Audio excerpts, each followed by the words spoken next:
Hi, my name is Jim. Hey, I'm Rebecca, and this is our mess.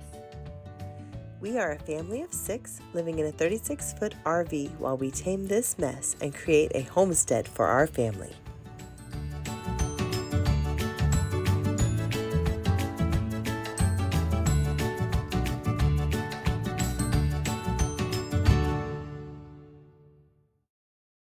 Last week, we showed you how Jim started to remake this awning that got destroyed by the windstorm.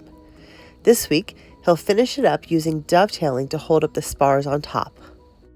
So we need ones about 3-4 inches longer than this one, so we can use this as a measuring stick. I do want to use my skinnier poles because they're a lot lighter. Ow, that was my toe. There we go. All right, I got all my poles. I got 4 of them. So now I have to go and get all these little branches that are sticking out. Yeah, anything that could poke a hole in the tarp. So I gotta go all the way up the sticks. There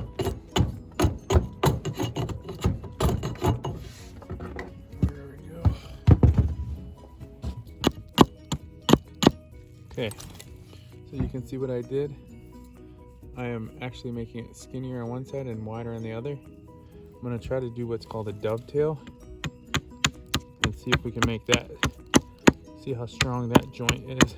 Paul Seller is one of my favorite woodworkers. He's an Englishman, and he's very inspirational.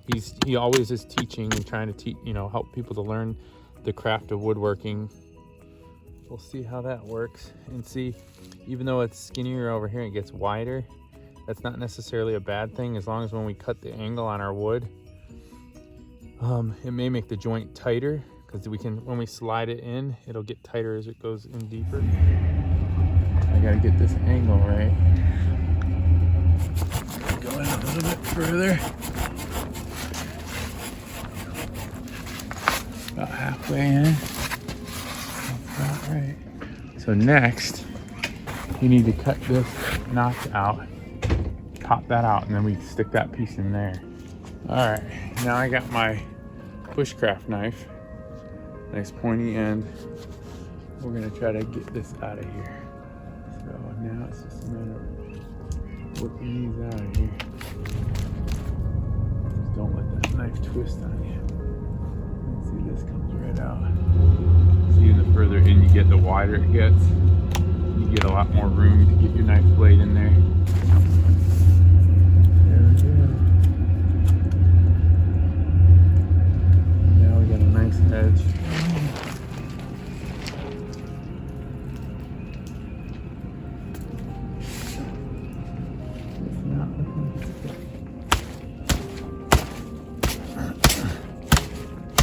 There it is.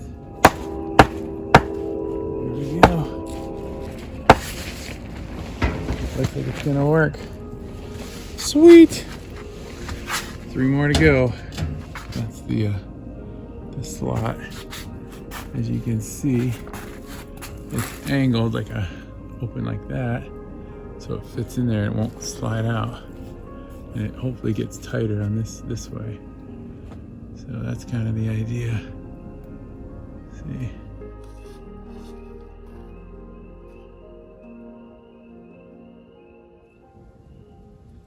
See, I just need to get the angles right. See?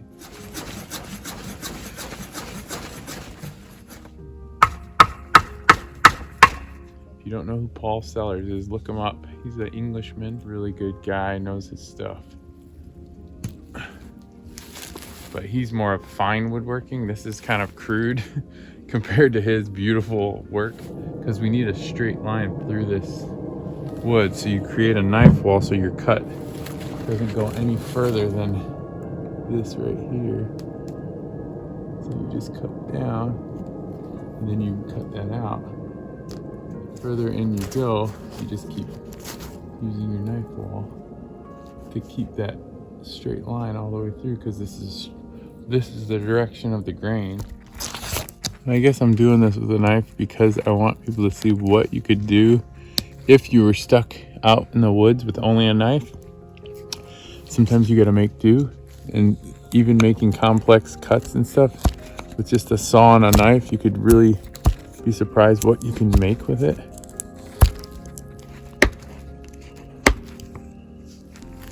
Too much.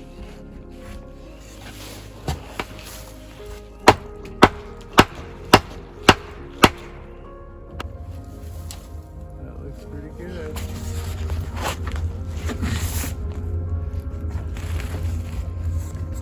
You got a nice joint here. As you can see, it fits nicely in there.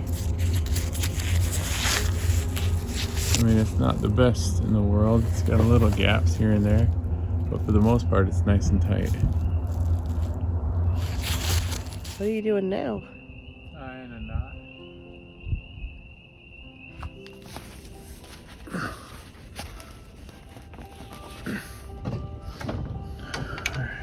Trying to get this angle.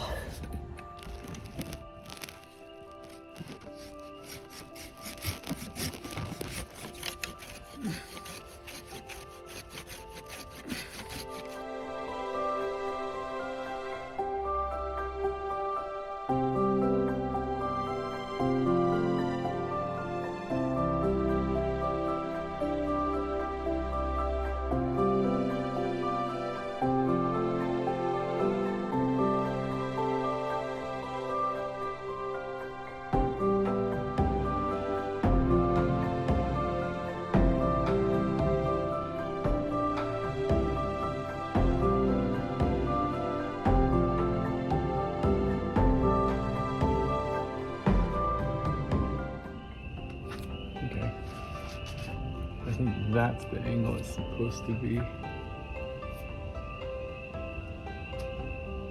Not quite there yet.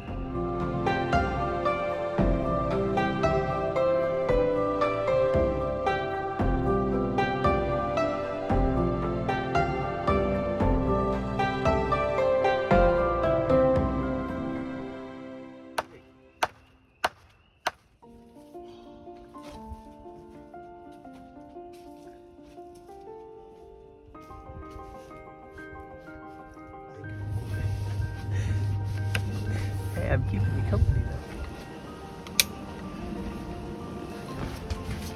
What are you doing? This is called informer's vice. No, what are you doing? You'll see. Watch.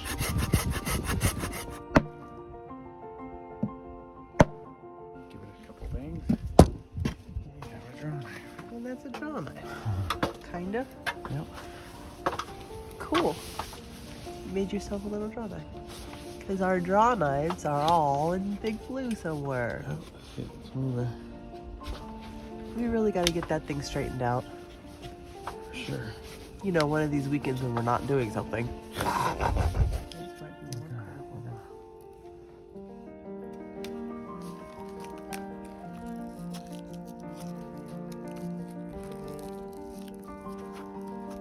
What do you think?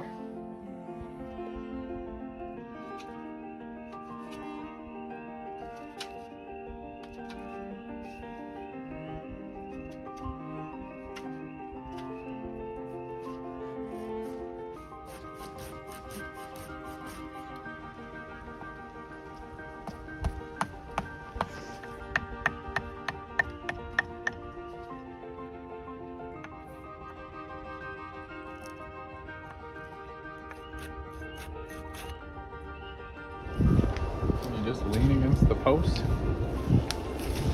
I'm going to get sawdust in my pickles. Well, probably. Oh!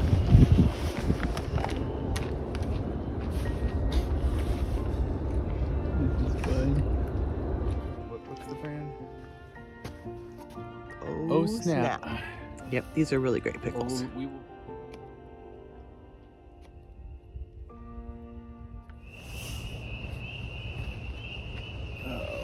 So you had to cut a new pole, huh? Yep. The other one was too dry. Yeah, it broke off. The wedge broke. Now we gotta do the whole thing over. This thankfully doesn't have a lot of bark. The bark is like real thin, so you don't really have to scrape the bark. But you do want to get these knots off.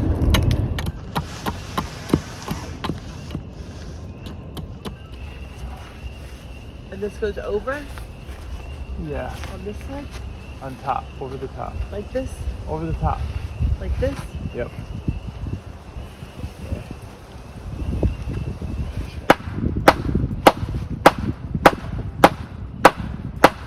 There it is. It is. Alright. You go around once and go over the top. Like that. See, and that gives you your downward pull. Uh-huh. Then you go around this way. You go the opposite. Yep. And you put your, you can do a loop over and you get a clinch knot. Alright, so.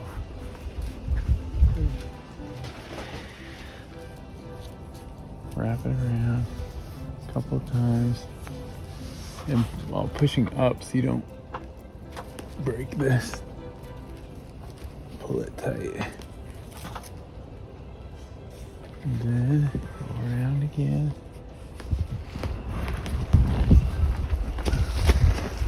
Alright, now put that on the ground.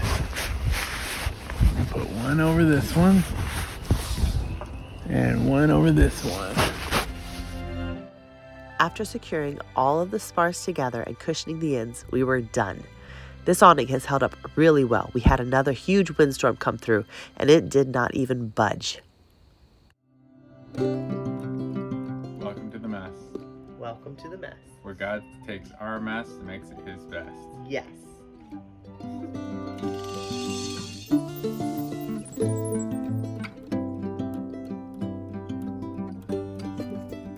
It's always nice to have all the right tools, and I could use the top of the line chisels and whatever else, but Pull out a Dremel.